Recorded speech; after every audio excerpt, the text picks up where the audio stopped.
After turning 21, Abraham Lincoln decided to make a go of it in the village of New Salem, Illinois. There he met the first girl who really caught his eye, Anne Rutledge.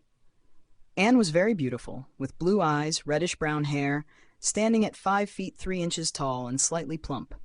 She was 4 years younger than Lincoln. Anne was the daughter of Lincoln's landlord, so they saw each other often. She was easy to talk to, and they chatted a lot, making the usually shy Lincoln feel less awkward. Anne was skilled in sewing and cooking, and she was a kind and humble girl. This made Lincoln very fond of her, and naturally, she also attracted the attention of other men. One of these men was John McNamar, who was 12 years older than Anne. His father had run into debt problems in New York, so John came out west to find business opportunities and make money. He was quite successful, amassing a fortune of $12,000 through his store and farm. He pursued Anne seriously, even though her father initially disapproved of the match. McNamar eventually won over her family and got engaged to Anne. However, before they could get married, McNamar had to go back to New York to bring his family to New Salem. At that time, Lincoln was the postmaster, responsible for delivering mail. He noticed that the couple's letters started off frequent, but then became fewer and fewer, until eventually McNamar stopped writing altogether. Every time Lincoln delivered mail to Anne's house, she would ask him, "Any letters from McNamar?" Lincoln would always have to say, "I'm sorry, none today," and Anne would look disappointed. McNamar's prolonged absence led people to suspect he had abandoned Anne. It was during this time that Lincoln began to comfort Anne, taking walks with her in the evenings. They studied, sang together, and helped each other with chores. In early 1835, Lincoln confessed his love to Anne, and she accepted. Her love for him was more mature and enduring than her feelings for McNamar. However, Anne wanted to formally break off her engagement with McNamar before marrying Lincoln. Lincoln, with little savings, hoped to become a lawyer within a year and then marry Anne. So they waited for that day to come. But soon, Anne fell ill with typhoid fever and was delirious for some time. Just before she passed away, she regained consciousness and insisted on seeing Lincoln. They talked privately in her room, reminiscing about their sweet times together, both of them with tear-filled eyes. After Anne's death, Lincoln was devastated and plunged into depression. For the next 3 to 4 weeks, he wandered the neighborhood, humming sad songs and writing the lyrics with chalk on fences and barns. He once told someone, "I could not bear the idea of rain falling on Anne's grave." President Lincoln himself said that Anne Rutledge was the one true love of his life. One of Lincoln's New Salem friends, Mrs. Bennett Able, introduced him to her sister, Mary Owens. Mary was visiting her sister in New Salem, but she didn't stay long and went back home. Mary Owens was a few months older than Lincoln, born into a wealthy Kentucky planter family. She had black hair, black eyes, fair skin, stood at 5 feet 5 inches, and was plump. Her lively and smart personality left a good impression on Lincoln, who confessed his feelings to her. After she returned to Kentucky, Lincoln told Mrs. Able, "I would marry Miss Owens if she came a second time to Illinois." 3 years later, Mary Owens visited New Salem again, planning to stay for a year and a half. Lincoln began courting Mary, and she gladly accepted. However, this courtship was not smooth. Their backgrounds were quite different. Lincoln had lived in poverty and worked various jobs, which made them an unsuitable match. One day, he accompanied her and Mrs. Sanders, Bowling Green, on a walk. Mrs. Green was carrying a very fat baby, and as they climbed a steep hill, Mary noticed that Lincoln didn't help her. After reaching their destination, Miss Owens said to Lincoln, laughingly, "You would not make a good husband, Abe." She scolded Lincoln, "You've walked for more than a mile with us, a great, strong fellow like you, and let that woman carry a baby that weighs nearly 40 pounds and never so much as lifted your finger to help her." Lincoln replied, "Why, she never asked me." "Oh, she didn't, and you didn't have the politeness to offer to help her, but must wait to be asked." Lincoln laughed it off, but it was a turning point in their relationship, which began to cool after that. Another time, they went horseback riding with a group of young couples to the Green home. When they reached a creek, Mary noticed that the other young women had gentlemen helping them, but Lincoln rode ahead without paying attention to her. She scolded him, saying, "You are a nice fellow. I suppose you didn't care whether my neck was broken or not." He responded, "I thought you could take care of yourself." Mary then thought, Mr. Lincoln was deficient in those little links which make up the chain of a woman's happiness. Lincoln also started to notice Mary's imperfect figure and bluntly told his friends her skin was too full of fat to permit it contracting into wrinkles. But from her lack of teeth, weather-beaten appearance in general, and from a kind of notion that ran in my head that nothing could have commenced at the size of infancy and reached her present bulk in less than 35 or 40 years, and, in short, I was not at all pleased with her. Afterward, Lincoln tried to get Mary to break off the engagement without compromising his sense of honor. He wrote many letters to Mary that would make her uncomfortable, hinting things like, "You would have to be poor without the means of hiding your poverty." He also urged her to think carefully about the future, saying, "My opinion is that you had better not do it. You have not been accustomed to hardship, and it may be more severe than you now imagine."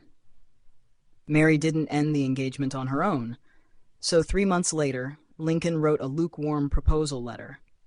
"I now say that you can now drop the subject, dismiss your thoughts, if you ever had any, from me forever, and leave this letter unanswered, without calling forth one accusing murmur from me. And I will even go further and say that if it will add anything to your comfort or peace of mind to do so, it is my sincere wish that you should. Do not understand by this that I wish to cut your acquaintance. I mean no such thing. What I do wish is that our further acquaintance shall depend upon yourself. If such further acquaintance would contribute nothing to your happiness, I am sure it would not to mine. If you feel yourself in any degree bound to me, I am now willing to release you, provided you wish it, while, on the other hand, I am willing, and even anxious to bind you faster if I can be convinced that it will, in any considerable degree, add to your happiness." Unsurprisingly, she turned down his proposal. Lincoln was quite shocked, and felt his vanity was deeply wounded. A few months later, when Lincoln heard that Mary had married someone else, he said, "I think she was a great fool because she didn't stay here and marry me." 2 years later, Lincoln moved to Springfield for his law career. He often attended gatherings hosted by the Edwards family, who were the social elite of the city.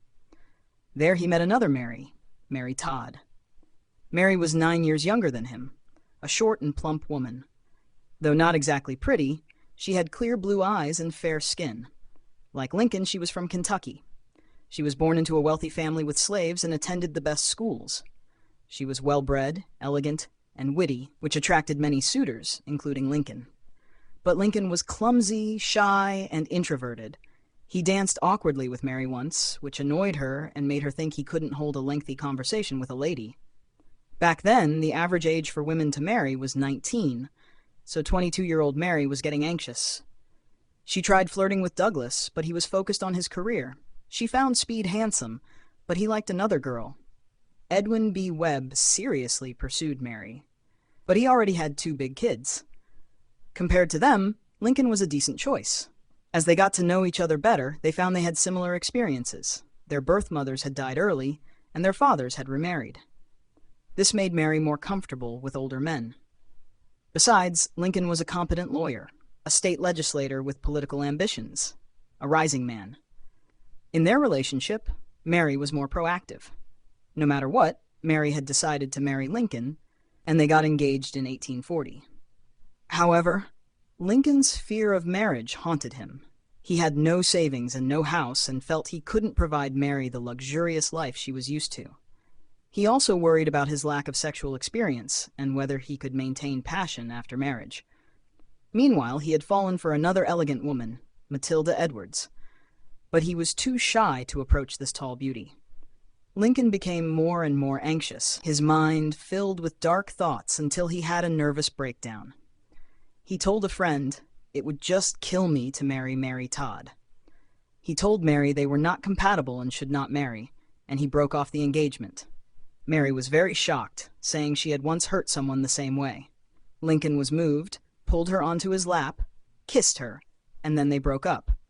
Mary agreed to break off the engagement but left the door open, not changing her mind and giving Lincoln the option to resume their engagement. This caused Lincoln great pain, like he had lost something, and his depression worsened. Guilt and unhappiness confined him to bed for a week. He wrote to a friend, "I cannot but reproach myself for even wishing to be happy while she is otherwise." He even said, "I am now the most miserable man living. If what I feel were equally distributed to the whole human family, there would not be one cheerful face on the earth. Whether I shall ever be better, I cannot tell. I awfully forebode I shall not. To remain as I am is impossible. I must die or be better, it appears to me." His friends worried he might commit suicide and took away all knives and other dangerous items. Lincoln avoided Mary for several months, not attending social events, which distressed her greatly. She wanted him back in the social circle, hoping things could go back to how they were, as this would bring her much happiness. A thinner Lincoln realized he couldn't go on being so depressed, and accepted Joshua Speed's invitation to stay at Speed's luxurious family estate in Kentucky for nearly a month. During this time, he felt the warmth of the Speed family's hospitality and regained his spirits. Although Lincoln and Mary avoided each other, in a small town like Springfield, they always knew what the other was up to. A mutual friend, Mrs. Simeon Francis, decided to intervene. She invited both Lincoln and Mary to a social event, allowing them to meet face-to-face and rebuild their friendship. Their relationship progressed further due to an upcoming duel. In February 1842, State Auditor James Shields issued an order stating banknotes would no longer be accepted for taxes. Lincoln anonymously wrote articles in the newspaper attacking and mocking Shields' policy, saying things like, "Shields is a fool as well as a liar. With him, truth is out of the question." Lincoln told Mary about this, and she also wrote an anonymous letter ridiculing Shields, announcing he was about to marry a widow. Enraged, Shields demanded the newspaper reveal the writers' identities. To protect Mary, Lincoln took responsibility, which deeply moved her. Shields wrote to Lincoln, demanding he retract his articles and apologize or face a duel. Lincoln accepted the duel, choosing broadswords as the weapon. Since dueling was illegal in Illinois, they planned to duel across the Mississippi River in Missouri. Just before the duel began, Lincoln's political partner and Mary's relative, John J. Hardin, intervened, persuading Shields to withdraw his challenge. Lincoln explained he had no personal grievance against Shields. They shook hands and returned to Illinois.